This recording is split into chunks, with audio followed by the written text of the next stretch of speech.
Yo, what's up, North Texas barbecue addicts? In today's episode, I've got a full-blood Wagyu ribeye steak from Six Brothers Beef Company. I'm going to go to Chef Couillon's house, bust out his Weber kettle, a cast iron skillet, some kosher salt, and some high heat. So if that sounds good to you, y'all stick around.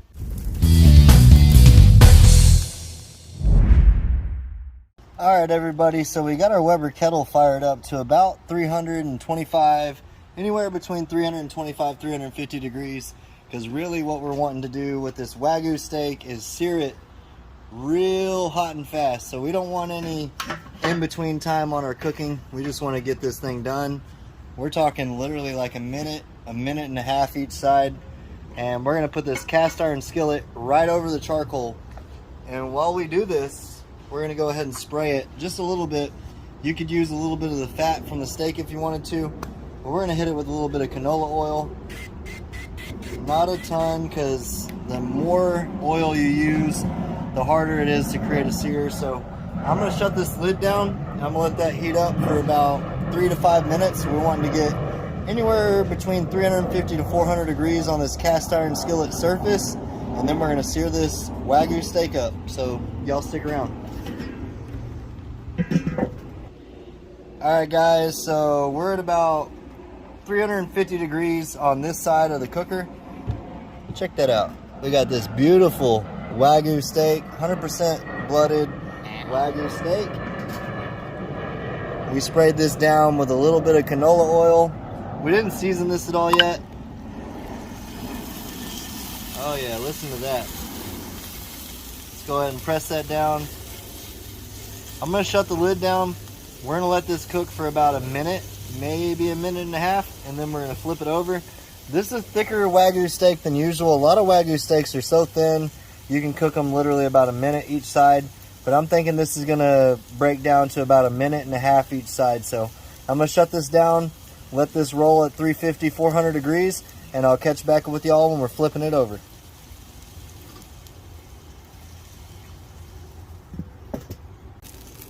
So a lot of times when you're working with cast iron and a grill and charcoal, you're just kind of winging it.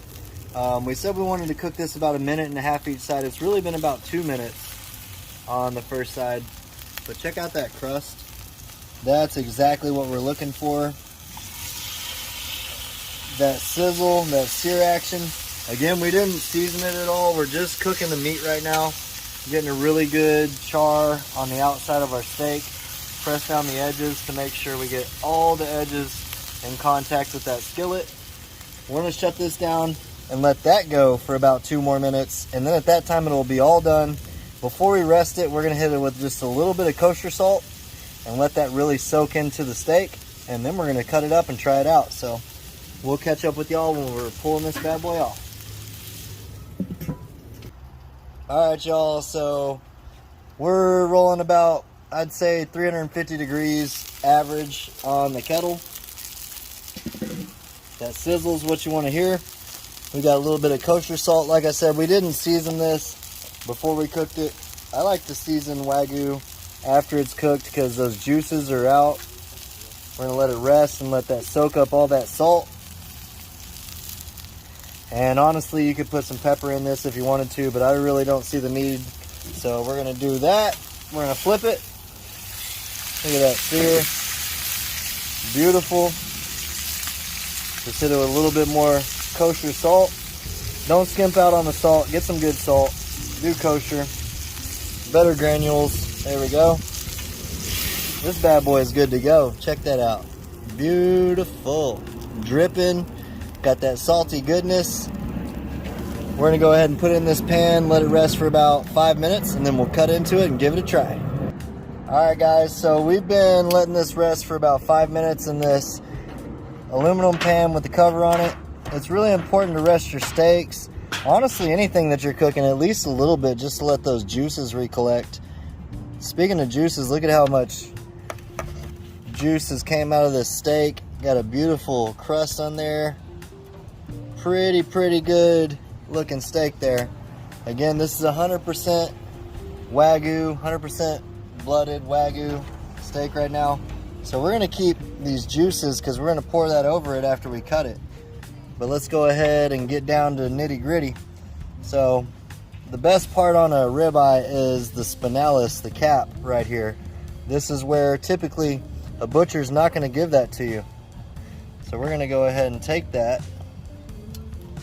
We're going to go ahead and take that and just divvy that off to the side.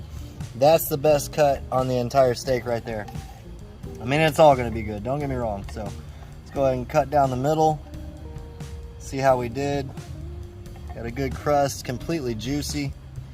Look at that. Oh yeah, 100% juicy. Smells like beef and smells like salt. Let's go ahead and cut some of this cap. That's what I want to try.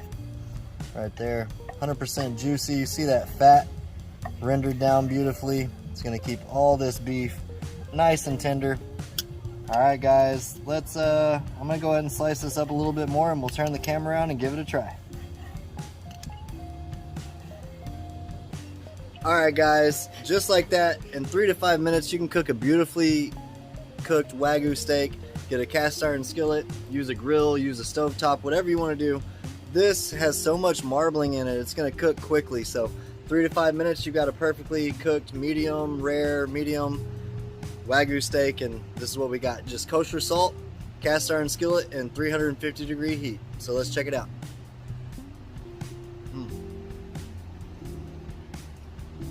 That's that ribeye cap.